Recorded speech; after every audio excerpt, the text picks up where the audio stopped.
ለጋስነቱን ነው የአብርሃም ታሪክ የሚያስተምሯችሁ። ከዛ ስጡ ይሏችኋል። ባዶ እጃችሁን ስትሆኑ የኢዮብን ታሪክ ይነግሯችኋል።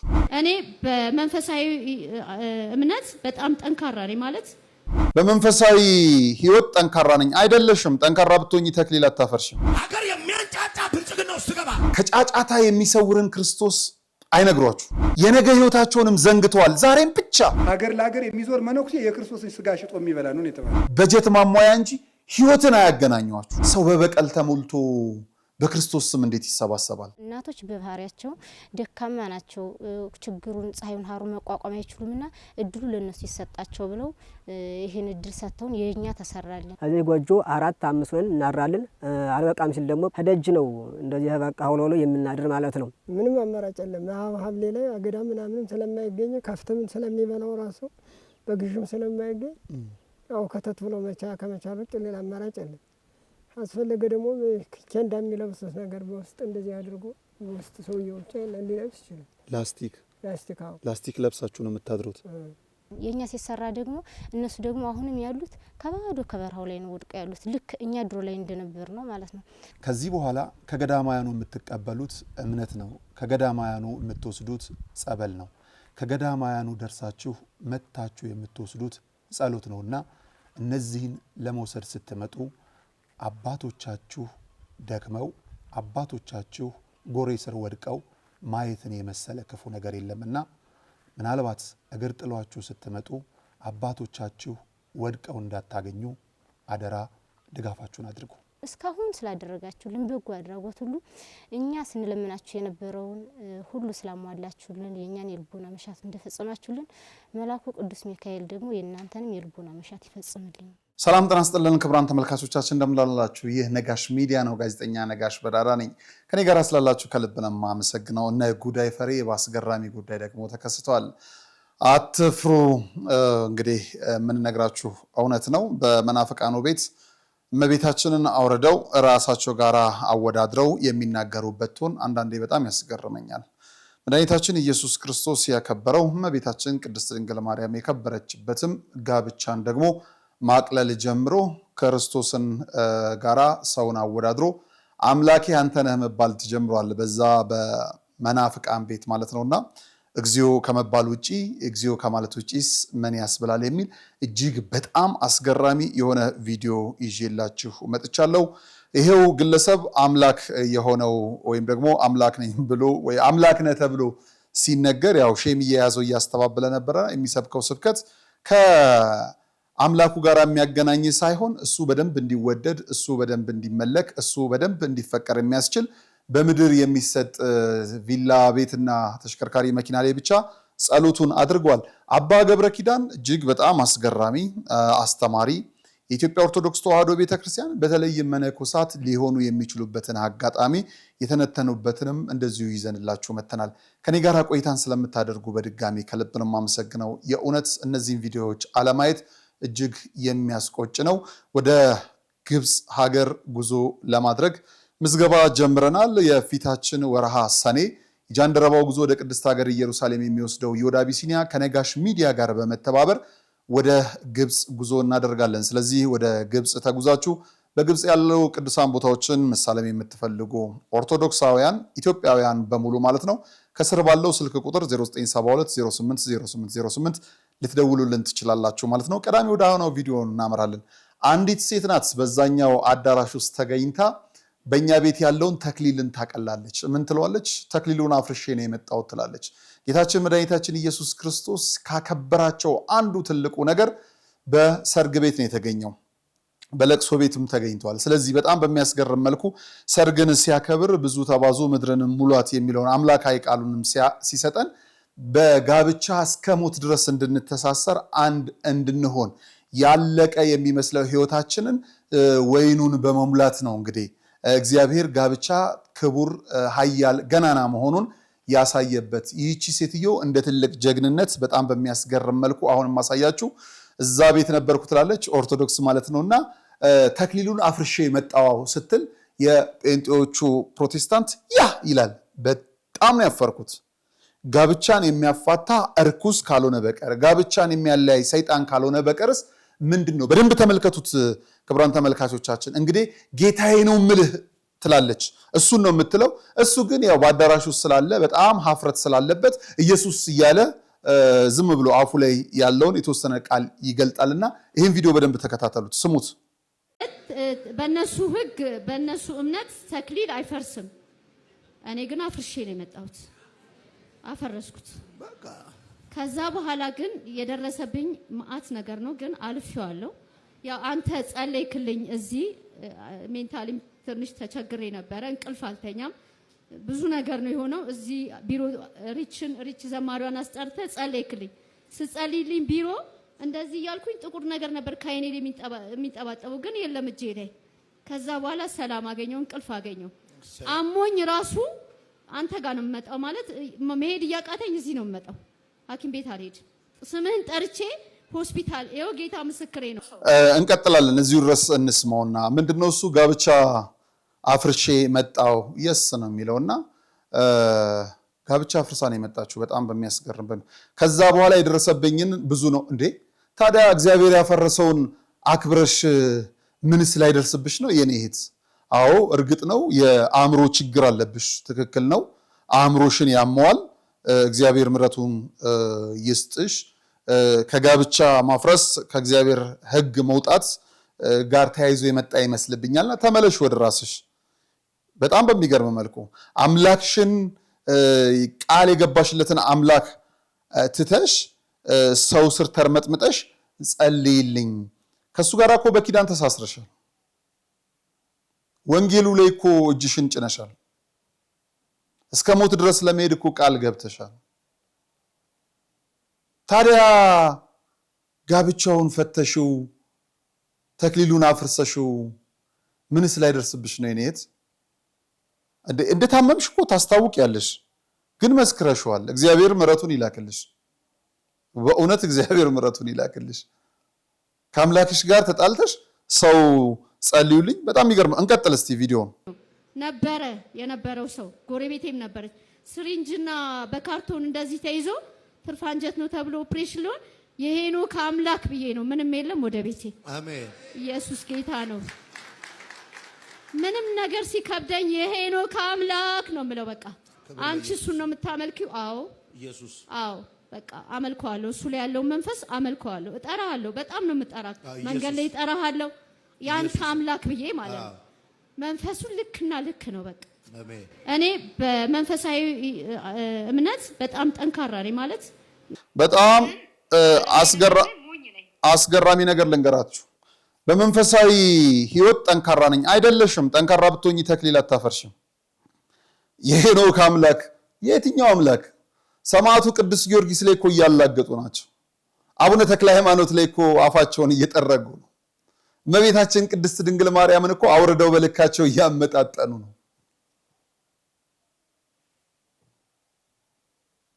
ያው ሄኖክ ሼም እየያዘው ኢየሱስ ይላል እማመልከው አንተን እሱን ነው እላለሁ አለች። ኢየሱስ እንትን ይላል።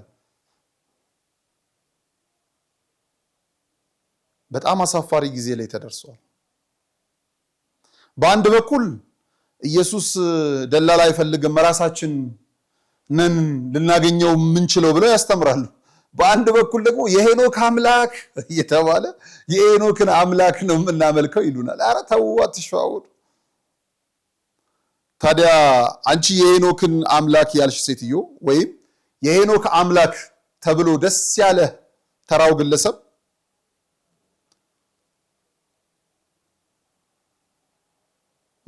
የእመቤታችን አምላክ ስንል፣ የመልአኩ ቅዱስ ገብርኤል አምላክ ስንል፣ የሰማዕቱ ቅዱስ ጊዮርጊስ አምላክ ስንል፣ የጻድቃን ሰማዕታቱን አምላክ ስም ስንል ለምንድን ነው የነዘራችሁ? ለምንድን ነው ቅር ያላችሁ? እነሱን አንፈልግም እኛንን የምንገናኘው ስትሉ አልነበረ? ዛሬ እናንተ ደላላ ሆናችሁ የመጣችሁት? ኧረ ተው ማርያም፣ ቀሽም የሆኑ ነገሮችን እንኳን አትሄዱባቸው። እኔ እኮ ህዝቡ ራሱ መደንዘዙ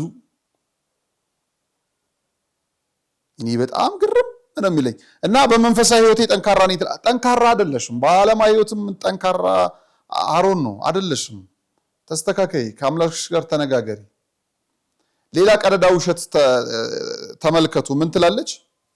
አንድ ቤት የሚሸጥ ነበረኝ አሁን ተከተሰማውታላችሁ በውጪ ሆነ አለች አንዴ ጸልይ ትላለች አንዴ እሱን ተውት በውጪ ሆኜ ይሸጥ አልኩ ከውስጥ ሆነ አንተ ሸጥ ይሸጥ አልክ ሸጥኩኝ ትላለች ልብ በሉ ያዳራሹ ስፋት ተመልከቱት አይደለም ሰው ከውጪ ከተዘጋ በር ውጪ ሆኖ እቺ ሴትዮ አፎ 459 ሞንታርቦ ነው የግል ስፒከር አስደቅና ነው የምትሄደው በዚህ አዳራሽ ውስጥ የሚረብሽ ጩኸት ባለበት ውስጥ ያንን ደርምሳ ሄዳ ለአቶ ሄኖክ ነግራ ሄኖክ ይሸጥ የሚል ደግሞ ምላሽ አራተው ትንሽ ልብ ወለዶችን እንኳን እዚህ ተመልከቱት ብዙ ነገር ከዛ በኋላ አንድ ቀን በዚህ ጋር ሳልፍ ሰኞ አምልኬ ቤቱ እንዲሸጥ የእግዚአብሔር ሰው አባቴ ቤቱን ሽጠው አልኩክ አልተገናኘንም እኮ አባቴ ልብ በሉ ለምን ደፍሬ መግባት ስለማልችል ከዛ ይሸጥ አልክ በማግስቱ ተሸጥ በውጭ እኮ ነው በበር ያለፈች ነው በጮሃ ወደ ውስጥ ቤቱ ይሸጥ በል ትለኛለች ከቢሮ ከውስጥ በኢየሱስም ይሸጥ አልኩ ከውስጥ አሜን ብላ ሄደች አይታችሁታል ይሄን አዳራሽ ስፋት 459 ሞንታርቦ አልፎሉ አይሰማው አምልኬ ሲሄድ ትላለች አንዳንዴ ደግሞ ድፍረት ስለሌለኝ መግባት ስለማልፈልግ ይሁኑ ተራ ውሸቶችን ባካችሁ ክብራን ተመልከቱ አትበሉ በእውነት አትበሉ አሁን የድፍረት ጥጋቸው ኃጢያታቸው በዝቶ እልፍ ተገኝቷል እነዚህ ሰዎች ክርስቶስን አያገናኙአችሁ ክርስቶስ ሲወለድ የነበረውን መከራ የነበረውን ጭንቅ ለማን እንደተወለደ አይነግሯችሁ ክርስቶስ ሲጾም ሲጸልይ እሱን አይከተሉትም እሱን ለማሰብ ጾም የላቸው ያዳር ፕሮግራም አላቸው ብዙ ተባዙ የሚለው ምድራዊ አንተ ለመፈጸም የሚያስፈጽም በአመት የሆነ ያዳር ፕሮግራም አላቸው የሆነ የሚናፍቁት ያዳር ፕሮግራም አለ ጾምን አያውቁትም ጥምቀቱ ላይ የሉበትም አያውቁትም አይሰብኩትም እነዚህ ሰዎች የአብርሃምን ታሪክ ነው በመጀመሪያ የሚነግራችሁ ወደ አዳራሽ ስትገቡ ደግነቱ መልካምነቱ ምጽዋት ሰጪነቱ ለጋስነቱን ነው የአብርሃም ታሪክ የሚያስተምራችሁ ከዛ ስጡ ይሏችኋል ባዶ እጃችሁን ስትሆኑ የኢዮብን ታሪክ ይነግሯችኋል ሙልጭ አድርገው ካጠቧችሁ በኋላ የኢዮብን ታሪክ ይነግሯችኋል የኛም ጉዞ አዘጋጆች አሉ ገዳም ይያሉ ወደ ገዳም የሚወስዱ ጧት ጉዞ እንወስዳለን እናስወስዳለን የሚሉ አንዳንድ ኬት እንደመጣ እንትን አጥቢያ የለሽ ሰባኪንን ባይ ነጠላ ለባሾችን በየባስ ውስጥ ያስገቡና ጧት ልክ ስትነሱ የአብርሃምን ታሪክ ይነግሯቸዋል ከፕሮቴስታንቶቹ ጋር አንድ አይነት አስተምሮ ነው እጥብ ያደርጓችሁና የሌለ ቤተክርስቲያን ሰጥቷችሁ ለዛ ለንሰጥ ነው አዋጡ ይላችኋል ከሰዓት ላይ ሲመጡ እንሂድ ስትሏቸው የሉም ከዛስ ባዶ እጃችሁን ስትሆኑ በመጽናኛ የኢዮብ ታሪክን ይተርኩላችኋል መጠንቀቅ ነው ያን ፓስተር እንደዛ ነው ይህቺ ሴትዮ ቅስቀሳ እስከሆነለት ድረስ ይደግፋታል ግን በወንጌል ምንድነው የሚያስተምረው ስታስቡት ይሄ ነው አገር የሚያንጫጫ ብልጽግና ውስጥ ገባ አረ ተነብያለሁ ዛሬ ሻካፎን ተኪያማታ ከሆነ ግርግር እግዚአብሔር ይለያል እያወራው ነው ይለይሻል ማኒፋንቶሊ ከማቶፌሳ ከማ ራፋጋቢያ ማሰለ ከሚዳ ከሩቅ የሚታይ በቃ ይሄው ነው አገር የሚያንጫጫ ብልጽግና ውስጥ ነው ከጫጫታ የሚሰውርን ክርስቶስ አይነግሯችሁ ስለ ክርስቶስ ብሎ የተጋደሉ ቅዱሳንን ታሪክ አይነግሯችሁ የመላእክቱን ጥበቃ አያውቁት የእመቤታችንን ውለታ ረስተውታል ስትወለድ አጠገቡ ነበረች መስቀል ላይ ሲሆንም ብቻዋን ነበረች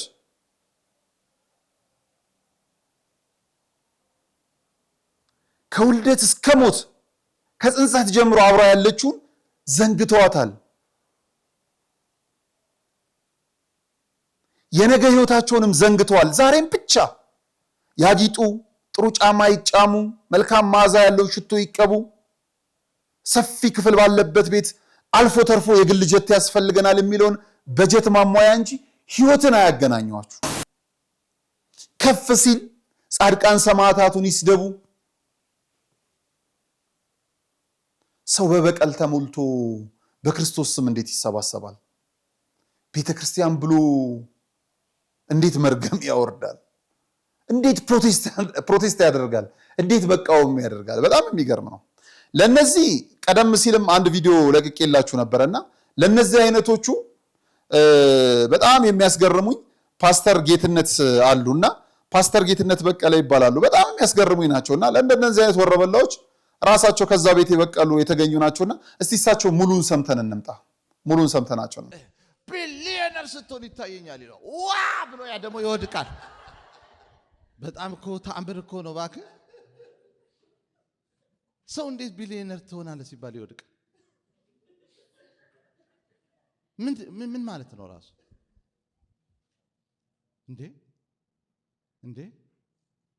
እንዴ የእግዚአብሔር ልጅ ሆነሃል ሲባል የሚወድቃል? የዘላለም ሕይወት አግኝተሃል ሲባል የሚወድቃል? አንተ የጌታ ልጅ ነህ ሲባል የሚወድቃል? እና ቢሊየነር ነህ ሲባል ለምን ይወድቃል? በዛኛው ካልወደቀ ይሄ እኮ ጅኒ እኮ ነው፣ አጋንንት እኮ ነው። ቢሊየነር ትሆናለህ ስትባል የሚጥል መንፈስ ቅዱስ የለም። እኔ ስላየሁ ወይ ቢሊየነር ጥሩ ነው 3 አይሱዙ ይታየኛል ይሏል፣ ይወድቃል። አይሱዙ አለ እዚህ ሀገር አላውቅም፣ ሀገር ቤት ነው ያለው፣ እዚህ የለ።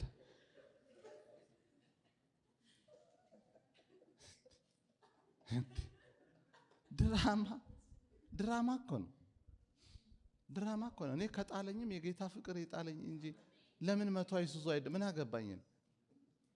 ቢሊየነር እና ምን ልሁን እንዴ? ቢሊየን ሆድ ይኖረኛል እንዴ? ያንኑ አንድ ቺክን ነው የምበላው እና ቢሊየነር ወርቅ ይበላል? ያው ምግብ እናንተ የምትበሉትን ነው የሚበላው። አለቀ በቃ። ምንድነው ይሄን ያህል እንደዚህ የምንጦዘው? ምንድነው የምናብደው? ምንድነው እንደዚህ መስመር የምንለቀው ለምድራዊ ነገር? እና እግዚአብሔርን እኮ አለመፍራት እኮ ነው ድፍረት። ይሄ የሐሰት ትንቢት መለማመድ ራሱ እኮ ጭራሽ እግዚአብሔርን እኮ አለመፍራት ነው። እግዚአብሔር አለኝ ይለዋል እኮ የሰፈር ጓደኛ ማለት ነው። እግዚአብሔር አይናገርም? ይናገራል። ስለዚህ ተጠንቀቁ። ፈሪሃ እግዚአብሔር አንዱ የህይወታችን መለኪያ ነው። እንግዲህ ክቡራን ተመልካቾቻችን እንደተመለከታችሁት ነው። ፓስተር ጌትነት ከልብ ነው የምናመሰግነው። በቃ አይሱዙን አገኘ ትወድቃለህ፣ ሲሎን አገኘ ትወድቃለህ ነው እንጂ ክርስቶስን አገኘ ትወድቃለህ የሚል የለም።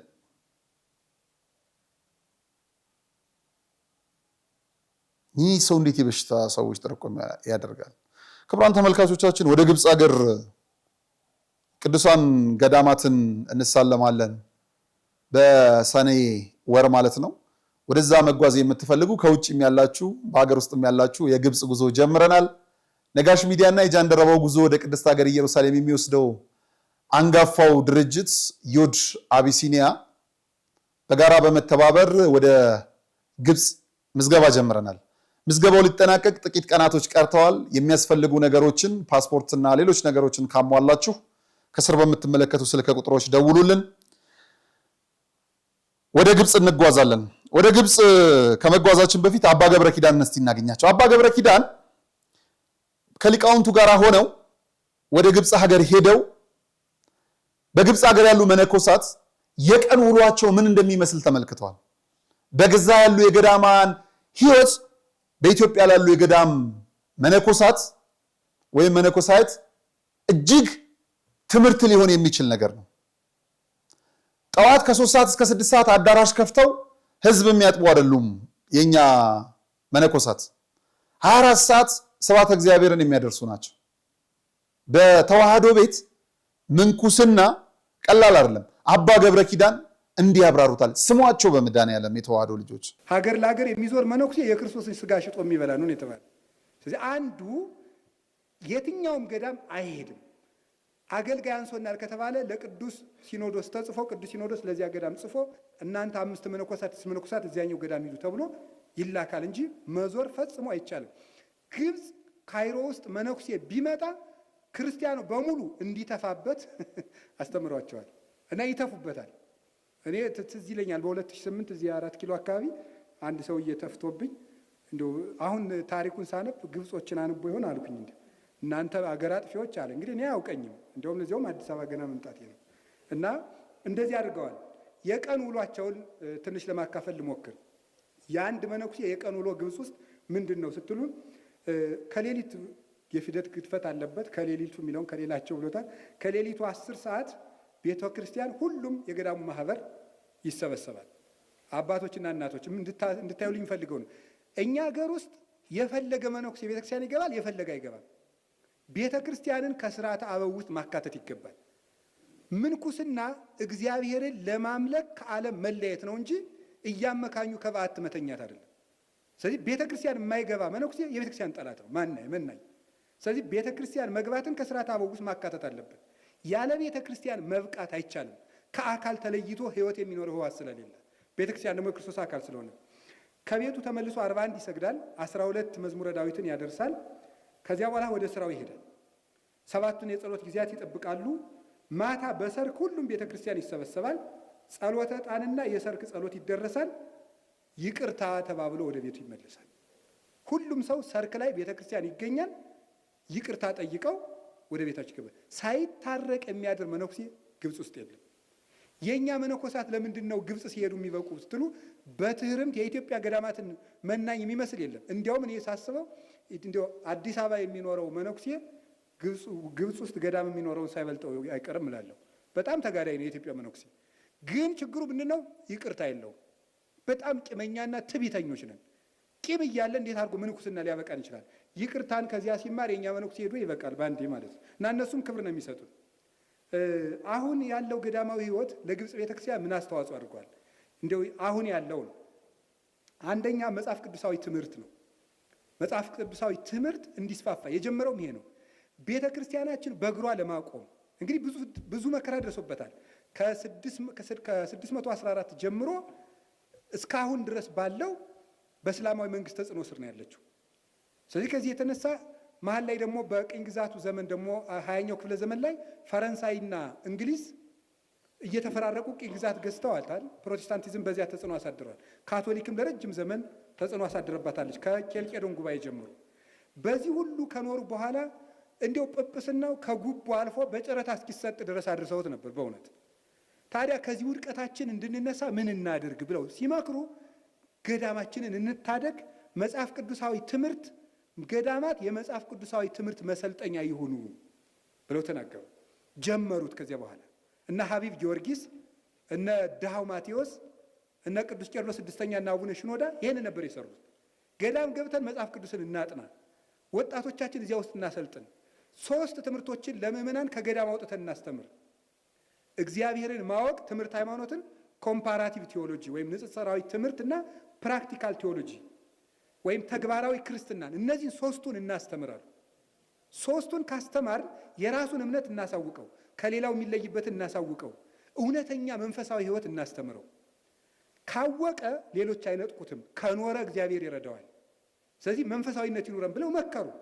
በየትኛውም ገዳም መንፈሳዊ ኮሌጅ እንዲኖር ተደረገ። አሁን እንጦንስ ገዳም ውስጥ አለ፣ ቅዱስ መቃሪዎስ ገዳም አለ፣ አስቄጥስ አሁን ኮሌጅ አለ። እንዲያውም ትልቅ ደግሞ እየተጎበኘ ነው። ቁስቋም ገዳም ውስጥ ቴዎሎጂ ትምህርት ቤት አለ። ስለዚህ ገዳማትን የመጽሐፍ ቅዱሳዊ ትምህርት ቤት በማድረግ በዚህ ምክንያት የቤተ ክርስቲያን ሕልውና እንዲጠበቅ አድርገዋል። እኛም መውሰድ ያለብን ይሄ ነው።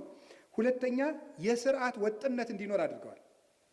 አሁን ይሁ እንግዲህ አዲስ አበባ እንደው ያላችሁ አባቶች ትኖራላችሁ፣ የአድባራት አስተዳዳሪዎች እንዳትቀየሙኝ አደራችሁን፣ ለመንካት አይደለም።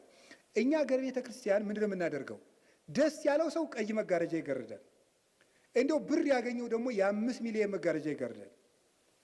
እንደዚህ ግን ትክክል ነው? አንዱ ሲያብረቀርቅ፣ አንዱ ሲያንጸባርቅ፣ አንዱ ሲያንጫጫ እንዲሁ ምንድን ነው ምን ሆነው ነው? ግብጽ ውስጥ ግን መጋረጃ ዓመት እስከ ዓመት 3 መጋረጃዎች ነው ያሉት። ለሕማማት ጥቁር፣ ለትንሣኤ ነጭ፣ ዘወትር ቀይ። በቃ የትኛውም ቤተክርስቲያን ብትሄዱ አንድ አይነት መጋረጃ። አሜሪካ ያለ የግብጽ ቤተክርስቲያን ብትሄዱ እንደዚህ ነው። የስርዓት ወጥነት አላቸው። ለቤተክርስቲያኒቱ እንዲኖር አውቀዋል። ቄሱ የሚለብሰው መነኩሴው የሚለብሰው ጳጳሱ የሚለብሱት የታወቀ ነው ተለይቶ። አሁን እኛ ቄሱ አስተዳዳሪም ይሄንን ፈረጅዬ ይለብሳል። ሊቀ ጳጳሱ የሚለብሱት ያኑ ነው። ድንበር የለንም ማለት ነው። ቄሱ የሚያደርገው መስቀል፣ ጳጳሱ የሚያደርገው መስቀል፣ መነኩሴው የሚያደርገው ይለያል። ወጥነት አላቸው። ስዕል አሳሳላቸው ወጥነት አለው። እኛ አንዴ ጠየም፣ አንዴ ቀላ፣ አንዴ እንደው ቅልም ያለ ስናደርግ በግብፅ ቤተክርስቲያን ለምሳሌ የስዕል ዶግማ ልንገራቸው። ግብፅ ውስጥ ስዕል ሲሳል ራሱ ትልቅ፣ አይኑ ጎላ ጎላ ያለ፣ ጆሮው ተለቅ ያለ፣ አፉ ጠበብ ያለ ነው ማንኛውም ቅዱስ ሲሳል። ይሄ በቅዱስ ሲኖዶስ ላይ ተወሰነ። ራሱ ትልቅ ነው ማለት ቅዱሳን ብዙ የሚያስቡ ናቸው ነው። ሁለት ጆሮ ማለት ብዙ የሚያዳምጡ ናቸው፣ ለእግዚአብሔር የተከፈተ ጆሮ አላቸው ነው። አይናቸው ጎላ ጎላ የሚለውት እግዚአብሔርን የሚያዩና አስተዋዮች ናቸው ነው። አፋቸው ጠባብ መሆኑ ግን ብዙ አይናገሩም። ይሄ የስዕል ቀኖና አላቸው። ይሄ ወጥ ነው። ቤተ ክርስቲያን አሰራራቸውም እንደዚሁ ነው። አንዱ ወደዚህ ጠመም፣ አንዱ ቀላ አያረግም። አንድ አይነት ነው። በአንድ ካቴድራል ውስጥ የሚኖሩ 24 ቀሳውስት ናቸው። ከፍተኛው ትልቁ ካቴድራል በቀዚያ ከዚያ ቁጥር ብር አለኝ ሀብት አለኝ ብሎ አንድ ካቴድራል ተጨማሪ መቅጠር አይችልም። ቀኖና አለው። ትንሹ ቤተክርስቲያን ጠበብ ያለው ቤተክርስቲያን ስንት ቄስ ይቀጥራል? ትልቁ ስንት ቄስ ይቀጥራል? አንድ ገዳም ስንት መናኝ ይኖረዋል? በቀኖና የታጠረ አላቸው። ካለባበስ እስከ ሁለንተና ማለት ነው። ስለዚህ የስርዓት ወጥነትን ያመጡት ገዳማውያን ናቸው ማለት ነው። ቤተሰብ ላይ በጣም ስራ ሰርታለች፣ ባለትዳሮችን ማለት ነው። ይሄ ምን በማድረግ ነው ያፈራችው? ህፃናትን ከ3 ዓመት እስከ 6 ዓመት ላሉት ትምህርት አለ። ከ6 እስከ 12 ላሉት ትምህርት አለ። ከ12 እስከ 18 ላሉት ትምህርት አለ። ከ18 እስከ 26 ላሉት ትምህርት አለ። ከ26 እስከ 40 ከ40 እስከ 50 ትምህርት አለ። በዚህ ትምህርት አማካኝነት አንጸው ያሳድጓቸዋል። ሲጋቡ ምን ያደርጋሉ ምትሉኝ? ከተጋቡ በኋላ እንዳይፋቱ በፓርላማ አጸድቀዋል። ክርስቲያኖች ሲመጡ እንዳታፋቱብን ብለው ማለት። ግብፅ ውስጥ መፋታት በህግ ያስቀጣል። ማን? ክርስቲያኑ። ይሄን ያደረጉትን ማን ናቸው? ገዳማውን መክረው ናቸው። አሁን የኛ ቤተክርስቲያን እንደዚህ እንዳታረግ የሆነው ምንድን ነው? እኛው ስላልሰራ ነው። ብንጠነክር፣ ልጆቻችን ቢጠነክሩ ይሄ ይመጣል። መፋታት ክልክል ነው የሚለውን በእስላማዊ ፓርላማ እንዲጸድቅ አድርገዋል። ለምን? አቅም ስላላቸው ማለት ነው። ይህን አድርገዋል። አይፋቱም። ፈጽሞ መፋታት አይቻልም። ከዛ ምን አድርጋለች? ዲያስፖራ ላይ የሰራችው ስራ አለ። የዲያስፖራ ኮሚኒቲውን በደንብ ነው የምትይዘው። የእኛን ሀገር ዲያስፖራ ተመልክቱ። እንደፈለገ ሲከፋው ጳጳሱን አልቀበልም ይላል። ሲከፋው ደስ ሲለው የራሱን ቤተክርስቲያን ይከፍታል። ከአንዱ ቤተክርስቲያን ሲያኮርፍ የራሱን ቦርድ ይከፍታል። እዚህ ውስጥ ምን አድርገዋል ግን?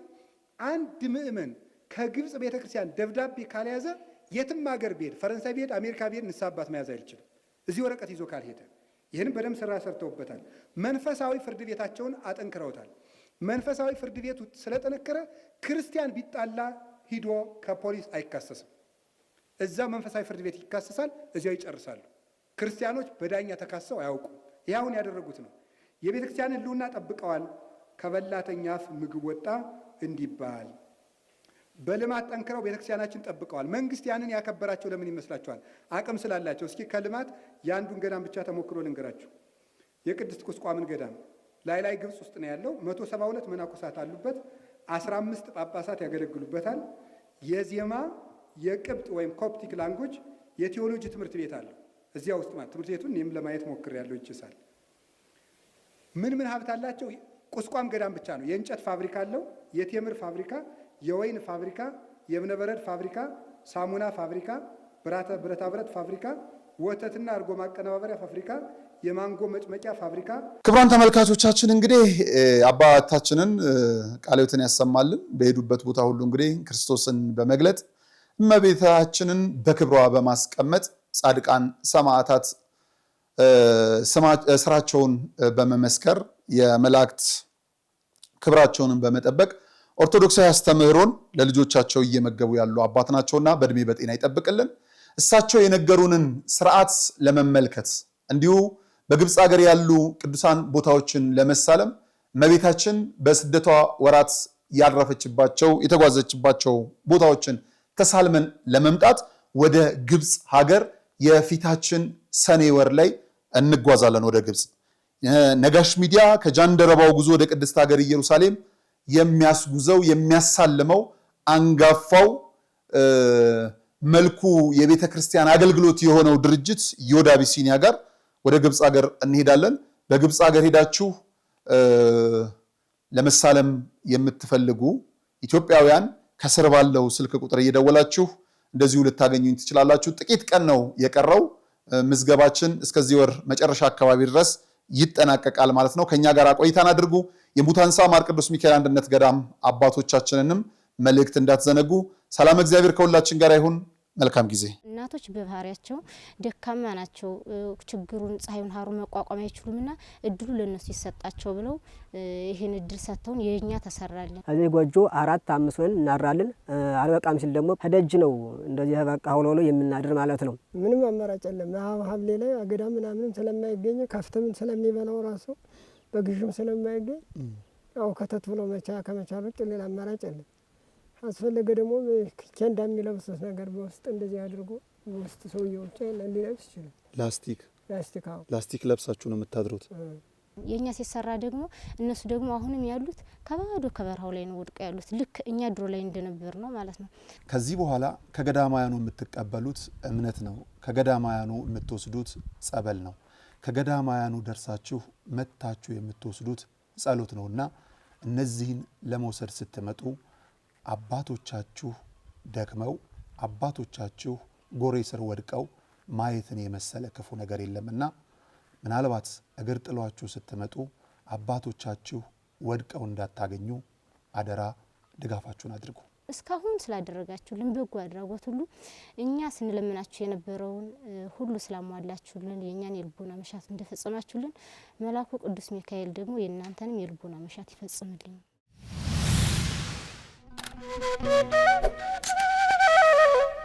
Thank you.